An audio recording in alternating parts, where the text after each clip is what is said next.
Hello, আসসালামু আলাইকুম everyone. সকালবেলায় ঘুম থেকে উঠে নাস্তা পানি করে ঘরের টুকিটাকি কাজ করছিলাম। এরই মাঝে আমাকে ডেলিভারি ম্যান ফোন দিয়ে বলল যে আপনার একটা পার্সেল ছিল, সেই পার্সেলটা চলে এসেছে। তো আমি বললাম যে উপরে চলে আসেন, আমি আমার পার্সেলটা রিসিভ করে নিলাম। দেখতেই পাচ্ছেন পার্সেলটা খুলছি, এর মধ্যে ছিল একটা 3 পিস, যেটা আমি অনলাইন থেকে অর্ডার করেছি।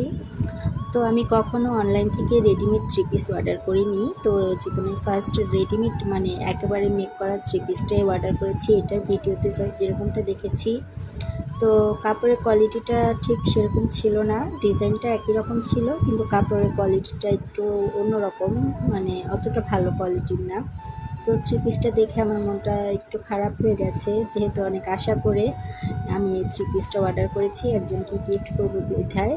তো তো এখন আর কি করার, এটা আর তাকে গিফট করা যাবে না, এটা আমি নিজের জন্যই রেখে দিলাম, যেহেতু কাপড়ের কোয়ালিটিটা বেশি